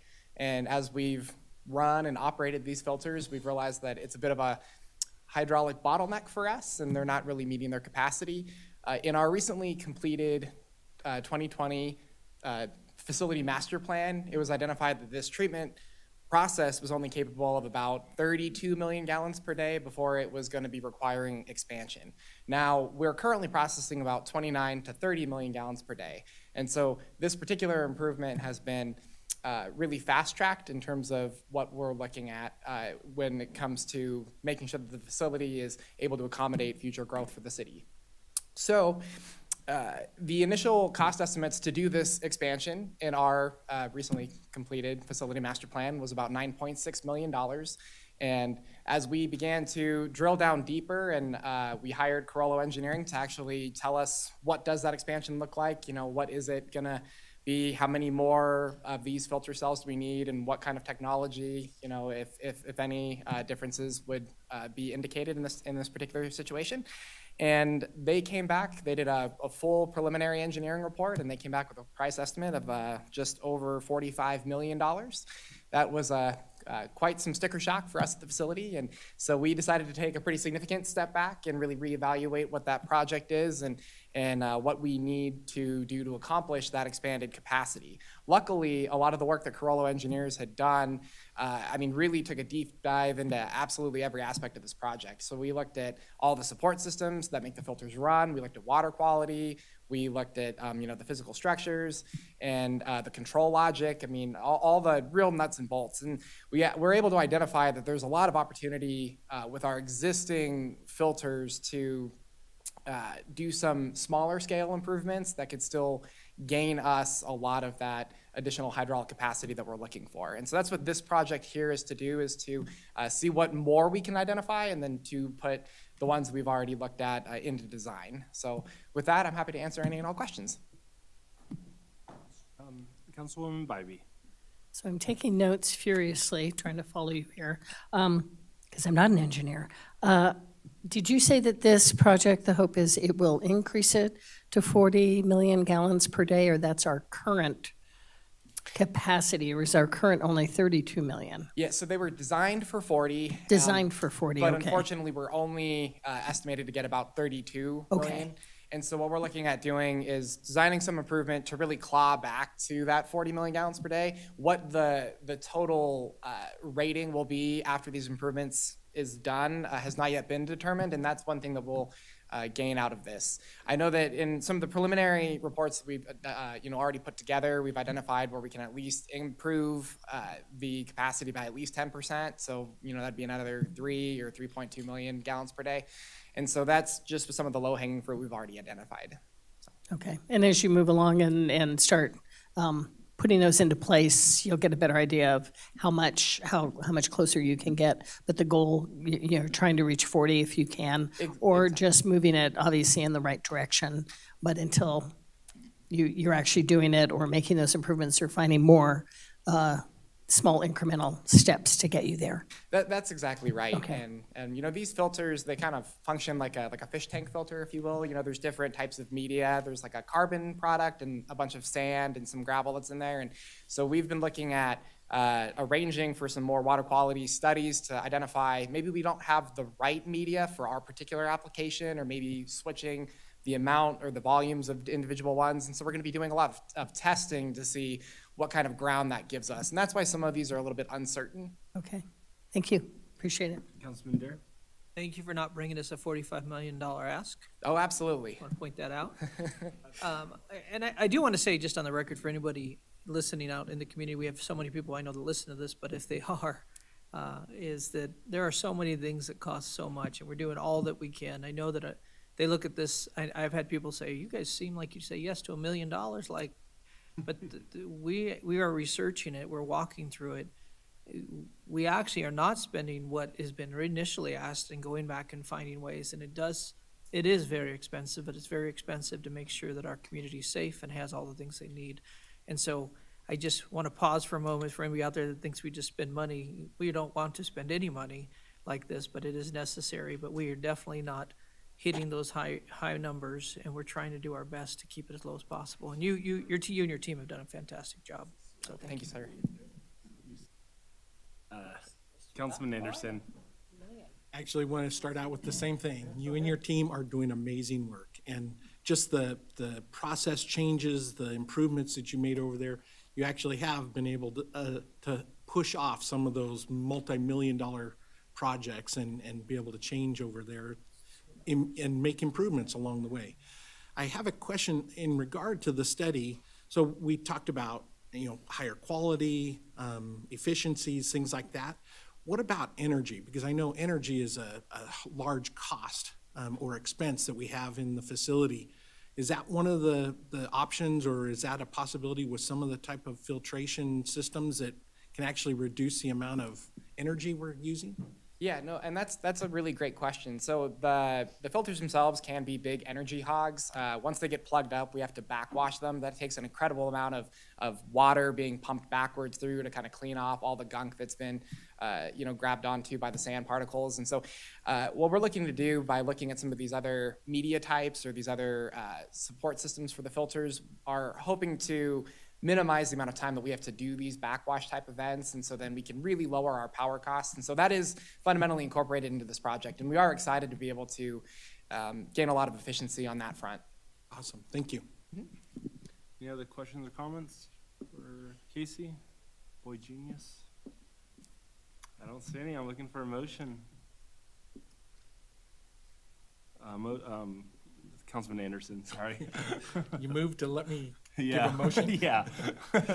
I move to approve agreement AC 6042 between the City of Sparks, City of Reno, Carollo Engineers Incorporated for engineering services for the filtration process granular media filter improvements project at Truckee Meadows Water Reclamation Facility in the amount of $1,049,000 and $1,49,517. Cully, $1,049,517. How about that? With Sparks share being $329,233.48. Councilman Dare. I second that. A motion and a second, please vote. Awesome. Thanks, Casey, and thanks your team too. Thank you. Carries. Did you say carries unanimously? Oh, maybe.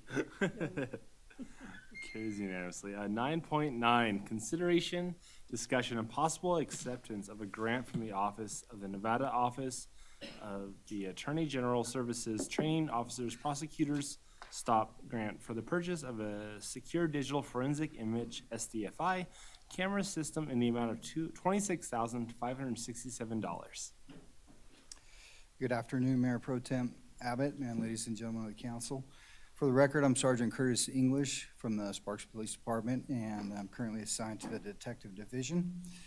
Before you today is a request to approve the acceptance of the Nevada Office of the Attorney General Services Training Officers, Prosecutors, otherwise known as a STOP grant, in the amount of $26,567. There's no required matching funds for this grant. The grant funds will be utilized to purchase a secure digital forensic imaging, otherwise known as an SDFI, camera system. This system captures photos and videos within the visual light spectrum and the ultraviolet light spectrum. The SDFI camera will be used by our evidence technicians to capture images with much more detail than even an advanced digital camera. The SDFI camera will allow us to document and analyze evidence of injury on victims from our cases with unrivaled precision, especially those victims that have a darker skin complexion. The camera system can filter the light that often makes it very difficult to see evidence of injury on those darker complected victims, providing our investigators with enhanced details of those injuries. Some of these types of cases would include domestic violence, strangulation, child abuse, or sex assaults. This system also includes an image management software that allows for images not taken with the SDFI camera system, such as those taken by our patrol officers, to be imported so that they can be analyzed to expose more details in those images. Staff recommends acceptance, and I'm open for questions. Awesome. Any questions or comments? Councilwoman Bybee. Can you explain how the camera works? You say it's a camera system. Is it a handheld? How does the camera itself work? I don't know all the internal workings. But it's of an it. actual It's camera. It's two parts. There's an actual camera, plus we also get a program to be able to upload images into. Okay. So there is a two-part there. Okay, so it's the technology of the actual camera itself Correct. is so much higher than what we have right now. And then it has the software system with it that you can add other information as you're investigating crimes, and just gives you a higher technology that probably is more standard. We don't have any of these right now. We do not, no. Okay. Perfect, thank you. Awesome. Any other questions or comments? I don't see any. Looking for a motion. Councilwoman Vanderwell. I move to accept the $26,567 grant from the Nevada Office of the Attorney General Services Training Officers, Prosecutors STOP grant to purchase the secure digital forensic imaging SDFI camera system. Councilwoman Bybee. I'll second that motion. Motion and a second. Everyone please vote. Passes unanimously. Thanks, Sergeant. Thank you. Yep. 9.10, consideration, discussion, and possible approval of resolution number 3439 to augment the FY '24 budget by $29,401,738 in various funds to provide appropriations for capital projects approved but not completed in prior years. Good afternoon, Mayor Pro Tem Abbott, members of the City Council. Since Casey saved you $45 million, we're all good. This is just our one of my annual visits to clean up the budget. So Today, we seek your approval to reestablish budget authority for prior year approved and funded CIP projects in the amount of $29,401,738 with the Nevada Department of Taxation.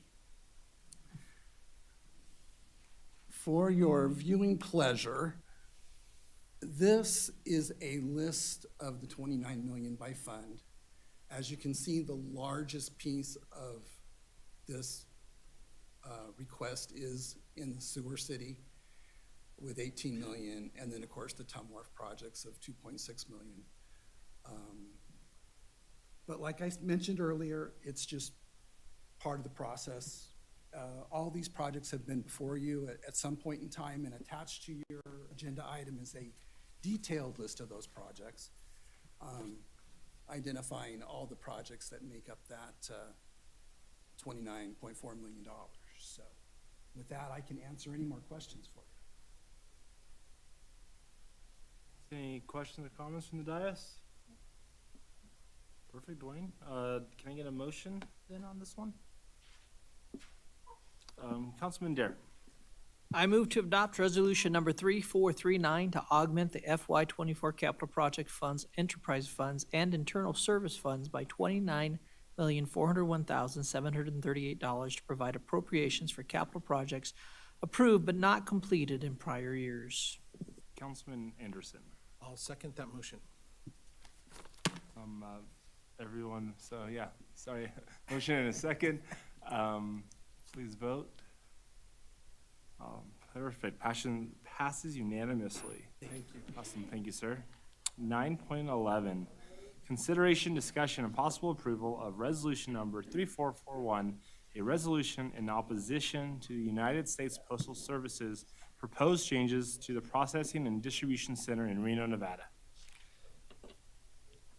Commissioner Martini. Good afternoon, Mayor Pro Tem Abbott and council members. I'm John Martini, your Assistant City Manager, pinch hitting today for Assistant City Manager McCormick. Before you, as the mayor introduced, is Resolution 3341, a resolution in opposition to proposed changes to the United Postal Service Processing and Distribution Center here in the Truckee Meadows. As a matter of background, the Postal Service released its initial findings document on February 6th of this year. In its initial findings, the Postal Service states that there is a business case to be made that transferring mail processing services from Reno to Sacramento could make financial sense to the Postal Service. Postal Service accepted comments through an online portal through February 28th, which was a fairly short window. And as such, due to that short timeline, there was no time for staff to bring a formal consideration to you for such a resolution as we're here for today. Senator Rosen, Senator Cortez Masto, and Congressman Amodei jointly submitted a letter expressing concerns with the proposed change, and that letter is attached to your staff report. The resolution before you expresses this council and our city's concerns regarding the proposed change. Those concerns include weather-related delays due to closure of Donner Pass, prompt receipt of prescription medications, timely processing of election-related mail, and of course, a loss of potential local jobs. Alternatives before you is approval of the resolution is submitted, or rejection of the resolution with direction back to the city manager. That concludes my presentation, and I'm available if you have any questions. Awesome. Thank you, sir. Any questions or comments? Councilwoman Bybee. I know this has been all over the news and lots of conversation and issues with that, which I have as well. And I was glad to see our congressional delegation step up and bring up issues. I mean, even, first of mind is mail-in ballots. We're doing all mail-in ballots. And I think Congressman Amodei brought up, who has jurisdiction. So we send our ballots to California, and then who has jurisdiction on those ballots. And then they come back to us, and people have a lack of trust in the system as it is. I mean, that does nothing to try to ensure the integrity of elections. And it's probably my biggest concern, but even, things that you don't think about. And obviously we have, twice in the last month? The Interstate 80's been closed at least twice in the last. Yes. Yeah, at least twice in the last maybe 2 or 3 weeks. So really, the impact of that, people who are getting medications by mail, paying bills, especially if you're not doing it online. I care for a senior, my dad, and we're mailing bills. So it's just the whole, with Donner Summit, and it makes no sense to send it over that mountain that's not always reliable, and just the added time. So the added time, that impact, as well as jobs here in our region. But I think for me, where people depend on local mail, to, in a timely manner, but for me, probably the number one for sure is if we're going to keep mail-in ballots, which that's another conversation, we could have another day, but we have them right now. And the effect on our election system with mail-in ballots going to Sacramento, I'm not okay with at all. So I really appreciate us considering and hopefully passing this resolution and adding our voice to all the other voices here in the region that were in opposition. So thank you. Any other one? Anyone else from the dais? No? I'll definitely second everything Ms. Spivey said. I mean, as I mailed something today, I thought about how in the future, if it was to add 4 more days, that would not be a good thing. And that's just a regular piece of mail that I was talking about. So looking for a motion. Councilman Anderson. Thank you. I move to approve resolution number 3441, a resolution in opposition of United States Postal Service's proposed changes to processing distribution center in Reno, Nevada. Councilwoman Bybee. I'll second that motion. Motion and a second, please vote. Passes unanimously. Thank you. Perfect. We'll go to 9.12. Consideration, discussion, and possible approval, resolution number 3442, governing assistant, senior, and chief assistant city attorney to allow for a catastrophic sick leave bank among the members of the resolution. Good afternoon, Mayor Pro Tem Abbott, council, and staff. My name is Nick Dana, Chief Assistant City Attorney for the record. Before you is a brief modification of the contract governing city attorneys in Sparks. It allows for us to give to other city attorneys directly, so it creates kind of an elective process where someone can take their accrued sick leave and either give it directly to the general sick leave bank, which is normal, or elected to give it directly to another individual in the office. What prompted this is the last about 18 months, we've had a couple of retirements in our office, and if we could streamline the process, if someone is waiting on a difficult or painful medical diagnosis and they're getting treated, there's an undue delay sometimes in trying to get the board assembled so that they can get additional time. This would give peace of mind to the individuals who are in this case sick and sometimes frustrated and obviously worried about what's going on. So it just allows for direct transfer, and that's the only modification of the contract. Accrual would remain the same. There is precedent in the city. Fire has something like this. We just think it's a better process. Awesome. So that's my presentation, pending any questions. Any questions or comments from the board? I don't see anything from anyone. I'm looking for a motion then. Councilwoman Vanderwell. I move to approve resolution number 3442 governing assistant, senior, and chief assistant city attorneys to allow for a catastrophic sick leave bank. Councilman Dare. Second. Motion and a second, please vote. Passes unanimously. We'll go to 10.1, public hearing, discussion, and possible approval of resolution number 3440 to certify a comprehensive plan amendment to change the comprehensive plan land use designation from open space OS to multifamily MF-14 for a 1.4 acre parcel located at 2351 North DeAndrea Parkway, Sparks, Nevada, APN 402-100-67 for possible action. Good afternoon, Mayor Pro Tem Abbott, members of the City Council. I'm Dani Ray, here to present this to you today. What I would like to do, with your permission, Mr. Abbott, is to present 2 items together. We have a DeAndrea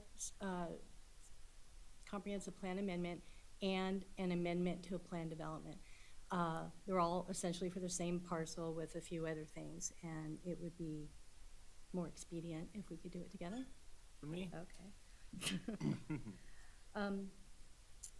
Since both of these items are regarding the same parcel, so I'll go ahead and present them together, as well as the required findings. I would like to remind the council that each item will require a separate public hearing, as well as a separate motion and vote, dependent on the actions the council chooses on these items. Action on the DeAndrea Plan Development item may be dependent upon the council certifying the comprehensive plan amendment item in terms of the land use change portion of that plan development amendment. So in this slide, you can see the familiar boundary of the DeAndrea Plan Development. It's outlined in blue and generally located east of Vista Boulevard, south of Los Altos Parkway, and north of Prater Way. The subject site for the comprehensive plan amendment is located at 2351 North DeAndrea Parkway, which is shown here on a small parcel outlined in red. The amendment to the DeAndrea plan development applies to the entire development in addition to the subject parcel. So the City Council may remember that in the previous 2021 comprehensive plan amendment, the property owner had not yet finalized where the maintenance building located on the site would be relocated to. So therefore, this site was not included in that prior amendment, which is one of the reasons why we're here today. So this request seeks to amend the comprehensive plan by changing the land use designation for that 1.4 acre site from open space, or OS, to multifamily residential, or MF14. And for the PD amendment, change from open space, or OS, to medium density residential, or MDR, for conformance with the comprehensive plan amendment. This will close this hole in the land use map within DeAndrea as shown on the slide. Also proposed for the DeAndrea PD amendment are various modifications to the handbook. No additional residential units beyond the 2,230 allowed within DeAndrea handbook are proposed by permitting this land use change or the PD amendment, but rather would allow flexibility in siting of a potential townhome development. On the adjacent Monticello Village 23-acre site, as shown here in this aqua turquoise color, up to 230 units remain available in DeAndrea, some or all of which may be constructed in the Monticello Village. This slide on the left shows the subject site with the current OS land use designation, while the slide on the right illustrates the proposed MF14 land use designation as commensurate with the immediate surrounding MF14 designated 23 acre parcel, which would create a total parcel, single parcel of 24.4 acres. Both parcels are located in the Truckee Meadows Regional Plan Utility Corridor, where NV Energy transmission lines traverse the site. There are easements in place that prevent development under these power lines. The potential development in the project area is anticipated to be open space and recreational opportunities in this portion of the site, and no structures will be located within the easement area and the required 10-foot setbacks from the easement lines. The proposed changes to the handbook were approved by the DeAndrea Community Association, or DCA, and include updating the DeAndrea land use map, again from open space to medium density residential, to conform to this proposed change in the comprehensive plan land use designation of MF14, should the City Council certify the comp plan amendment. Adjustment of associated density calculations throughout several tables within the handbook, which reflect the change in land use for the subject parcel, provides design standards for the planned Monticello Village, provides a limitation of 30 days to the DeAndrea Community Association review timeline for future amendments to the DeAndrea PD, which was requested again by the DeAndrea Community Association. It removes an existing requirement that the Planning Commission review architectural elevations in the Mezzo housing category to be located in the Monticello Village, since the conceptual elevations are included in this PD amendment in the handbook's design standards for the townhomes. This was the only housing category within the handbook that required Planning Commission elevations review. And lastly, it modifies regulation for traffic control signage at 3 intersections, requiring the addition of stop signs in certain intersections should a traffic study warrant the installations of such controls, and only with the approval of the City of Sparks. The roadway network surrounding the subject 1.4 acre site and the adjacent 23 acre site is established, and the number of travel lanes is not anticipated to change. The trip generation letter estimates that 1,618 AM peak hour trips and 2,104 PM peak hour trips would be generated at full residential build-out of the entire DeAndrea planned development, consisting of 1,848 single-family and 388 multifamily units for 2,230 total residential units, which is consistent with the previous traffic impact analysis. To date, 2,000 residential units have been approved and/or constructed within DeAndrea. This amendment does not allow for additional density or an increase in the number of residential units. Rather, it provides flexibility in the placement of potential units. It will therefore not increase trip generation from what was approved with the 2021 handbook amendment. This proposed townhome development is projected to generate an overall positive fiscal impact of approximately $3.3 million over the 20-year analysis period. This includes a revenue surplus for the city's general fund of $3.1 million, as well as revenue surplus of $217,000 for the city's road fund, because the internal road network of the Monticello Village will be private.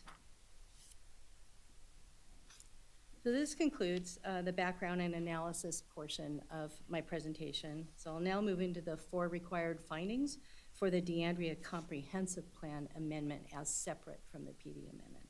I apologize, there will be some repetition. That was unavoidable because I couldn't combine those. So I'd like to remind City Council a separate public hearing, again, is required for each item.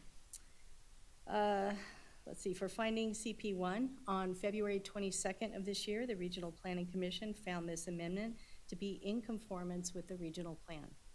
Proposed MF14 Comprehensive Plan land use designation allows for a density range from 10 to under 14 dwelling units per acre, and the Regional Plan Tier 2 designation allows for suburban development with a density of up to 30 dwelling units per acre. For finding CP2, this amendment creates consistency with the proposed comprehensive plan amendment, as well as promoting housing choice in compact development where existing infrastructure such as sewer, water, storm drains, and police and fire services are available within the existing residential land use space, supporting goal MG6 and policies MG11 and MG4. Again, the project is estimated to generate an overall positive fiscal impact to the city of $3.3 million, supporting policy MG4. For finding CP3, changing the comprehensive plan land use designation from OS to MF14 is compatible with surrounding land use designations and supports higher density single-family and low-density multifamily uses. Properties located south and west and east of the subject site are designated low-density residential, or LDR, and open space, or OS. Property to the north is designated multifamily, or MF24, LDR, and OS. And finally, for finding CP4, public notice was provided as required by Nevada revised statutes and the Sparks Municipal Code. The Planning Commission and City Council meetings function as public hearings for this matter. The neighborhood meeting required by NRS for a comprehensive plan amendment was conducted by the applicant's representative on November 28th of last year. 16 people in total, which included 10 residents, attended the neighborhood meeting, as did you, Councilmember Abbott. Those stakeholders in attendance raised issues regarding the accommodation of construction traffic related to any proposed project and discussed existing issues with excessive speed and parking in red curbed portions of the roadway, cut and fill for potential grading of the site, and proposed new location of the maintenance building, and the effect of the power lines on residential uses. No one present expressed opposition to the project. So, now I'll present the 10 findings for the DeAndrea PD amendment. So for findings PDA, PDB, and PDH, this amendment creates consistency with the proposed comprehensive plan amendment, as well as promoting housing choice and compact development where existing infrastructure, such as sewer, water, storm drains, and police and fire services are available within existing residential land use base, supporting goals MG6 and CC1 and policies MG11 and H2. No additional trips will be generated over that in the original 2009 traffic study, as no additional residential units are proposed beyond the potential maximum 230 remaining in the total unit count of 2,230 residential units allowed. A clear regulatory framework is provided in this amendment for the architectural design of Monticello Village townhomes that's compatible with surrounding residential architecture, as well as for the timeliness of the DeAndrea Community Association review of amendments for the DeAndrea plan development, and how potential modifications to traffic controls should be reviewed and approved. For finding PDC, the project is estimated to generate a total overall positive fiscal impact to the city of $3.3 million. So for findings PDD, PDE, PDF, and PDG, proposed amendment identifies design standards for Monticello Village and modifies certain other regulations to better provide for the mutual interest of residents, property owners, and the public, and does not impair reliance on the provisions of the plan. This amendment is intended to support the construction of residential uses in a manner that's consistent with its original intent of the plan and existing residential development, and would close a land use hole that would permit greater flexibility in the design of the Monticello Village. As proposed, the changes will allow any interested party to pursue development within DeAndrea in accordance with the handbook, making finding PDI. And finally, for finding PDJ, public notice was given as required by Nevada revised statutes and the Sparks Municipal Code. Planning Commission, City Council serve as public hearings for this item. 4 comments in opposition were received by staff prior to the Planning Commission meeting. No comments have been received by staff prior to this City Council meeting. So this concludes the findings portion of the presentation. Staff does recommend the City Council certify this amendment to the comprehensive plan, and the Planning Commission recommends the City Council approve the DeAndrea Plan Development Amendment. So I'm available for any questions you may have, as is the applicant's representative. And I'd like to, again, remind the council 2 separate public hearings are required and, possible action. So for the first item, for the comprehensive plan amendment, I do have the recommended motion on your screen. Do we have any questions or comments? First, Councilman Anderson. I just want to thank you, Danny, for all your work on this, all the work your team's done. In my opinion, this was like the perfect example of how it should work.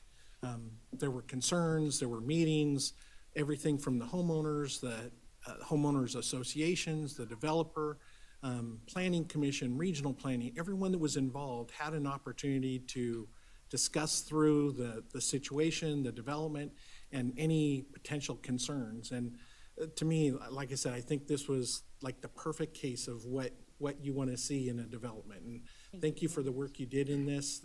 It was great, the developer as well, and the HOA. I mean, it was great to see them so involved, and even to the point where they wanted to make changes that some homeowners that contacted me thought that it was city council or the developer trying to push timelines and things like that through. And it was actually them that said, no, we actually have some inefficiencies in our own system that we need to improve. So it was just, in my opinion, it was a wonderful, wonderful job done by all of you involved. And thank you very much for your time and energy in that. No questions. Perfect. Thank you, very kind of you. Any other questions or comments? I don't see any. I'm gonna open it up for a public hearing. Anyone from the public that wants to make a comment? I don't have any cards. I got you at 12.1, but if you want to chat. Oh, not in this, sorry. Gotcha, Farah. Perfect. I don't see anything, so we'll close public comment and bring it back to the board. I believe I'm looking for a motion unless anyone else, I don't see anyone. Yep, Councilman Anderson? I move to approve forgot to turn on my speaker.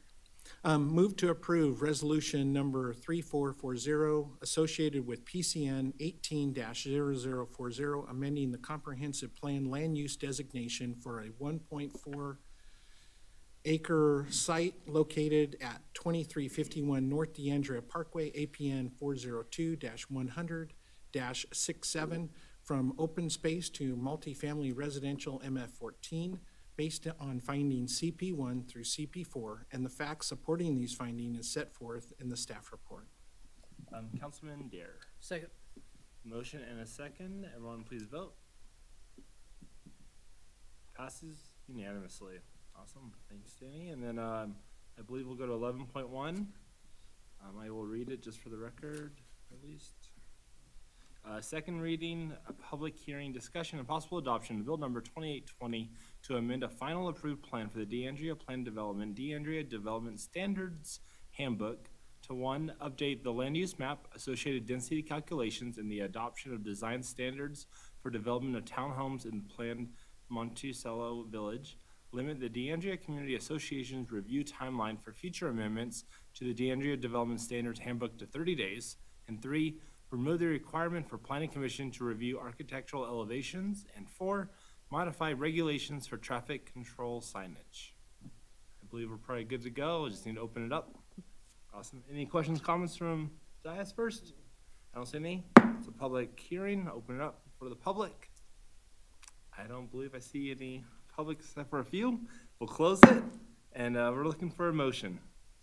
Mr. Anderson. I move to approve bill number 2820 to amend a final approved plan for D'Andrea Plan Development, D'Andrea's Development Standards Handbook to 1, update the land use map, associated density calculations, and adoption of design standards for development of townhomes in the planned Monticello Village. 2, limit the D'Andrea Community Association's review timeline for future amendments to the D'Andrea Development Standards Handbook to 30 days. 3, remove the requirement for Planning Commission to review architectural elevations. And 4, modify regulations for traffic control signage within the 816-acre D'Andrea Plan Development generally located east of Vista Boulevard, south of Los Altos Parkway, north of Trader Way in the Planned Development, D'Andrea Planned Development. Awesome. A motion, second, or Councilwoman Vanderwell, sorry. Motion and a second. Please vote. Passes unanimously. Thanks, Danny. Perfect. We are going to hop over to item 12.1, comments from the public. I believe we have Ms. Farah Downey here. Now's your time. Yeah, you have 3 minutes. State your name for the record. For the record, Farah Downey. I just kind of wanted to pop in a last one because the first time I was wearing many hats and I wanted to kind of just touch on some, items briefly. This time I just want to speak on seniors and senior housing specifically. I didn't even know that the house was going to be on the agenda. I didn't really pay attention, but sometimes and all the time, God is thrusting me into situations. I came today just to tell you guys about Be Who You Needed and kind of saw where it went. Seeing that the spot on 10th Street is a viable possible option for Nan's house makes me compelled to say something. You wanted a number we can do. Over the last 48 months, we've been doing research and development for Nan's house, and a house kind of structurally, now I haven't been inside, 14 is a number. So anywhere from 9 to 16 people we can get in a 2-story kind of situation like that, the way that we're splitting it up with everybody having their own bed, their own nightstand, their own area. Because Nan's house being that supportive, transitional group style housing is, again, getting our seniors out of the motels, out of the, the shelters. And I didn't even realize that I was going to be in the space of housing when, I started getting, especially not senior housing. Now, we're the ones over the last 3 years that are getting the calls for crisis housing. You know, what are we gonna do? I'm getting evicted. What's happening? I need help. And there's not one place where you just call. So that's what EPIN has been, is that hub to where now you can call, you can pick up the phone and say, I'm gonna be, locked out in 48 hours. I need help. What am I gonna do? Well, seniors, over that time, what we've been noticing is we don't have a space for seniors to go. Children, you have children, there's options for you. If you have a drug addiction, you got a place for you. Now, a senior, and this is an absolute got a phone call from the sheriff's department because we work closely with the courts, the sheriff's departments, both cities in different capacities. And the sheriff's department standing there at the door of a 94-year-old woman at her apartment. She gets her Social Security, but something happened with one of the pay checks and it didn't go through or whatever. And in the confusion, the landlord was just over it and wanted her out. They said, well, we can take her over, I still call it TADS, but to the shelter for the seniors. Well, we can't put her there because there is a bed, but it's on the top and she's in a wheelchair. Farrah, I don't know what to do. So even we have Washoe County reaching out to us to find it. And so we started realizing over the last 3 years that we've got to focus on seniors. And that's when my solution of Nan's House is, let's just not reinvent the wheel. Let's just find a home. We'll get them in. We want to get it to where the HUD recommended 30% of their income is what we charge them for that bed. And that's what we're targeting for. So I just wanted to plant the seed that if that is a viable option, whether it's my outfit, another outfit, somebody, try to see if we could get in there and split it up. And seniors are 55 now and 62. Like, I don't know about you guys, but I'm almost 50. And you build one apartment complex, that's off the market for 30 to 40 years.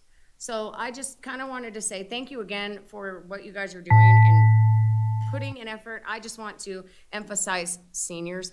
And so anything I can do to be of assistance to the city and trying to help with the situation, I will be. So thank you, guys. Thanks, Farrah. Yeah.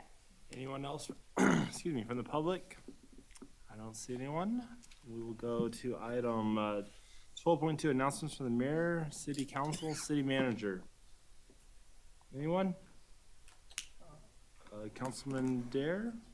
I know I speak for all of us on this, and I just, to Chief and to all our police officers this week, just praying for you, standing with your families, and thank you for our first responders, all of you. Fire, police, REMSA, you name it, and all those running towards bringing the help when we need it the most, and so we're there for you. Thanks. Then I'll just chime in on top of that. We do have our Sparks Hope campaign that we have. If anyone's willing to donate from the community, we have that as a resource for the Builder Association. So we're trying to help everyone that was impacted on that. Mayor Lawson could not be here today. We'll tell him, I'm sure he's definitely watching in this meeting. We'll tell him hi from DC. And then also happy belated birthday, Councilwoman Vanderwell. Thank you. So celebrating our 21st finally. So that's all I got. Does anyone else have anything else? No? Then we will adjourn at 4:17. Thank you all. I didn't mess up too bad. Absolutely.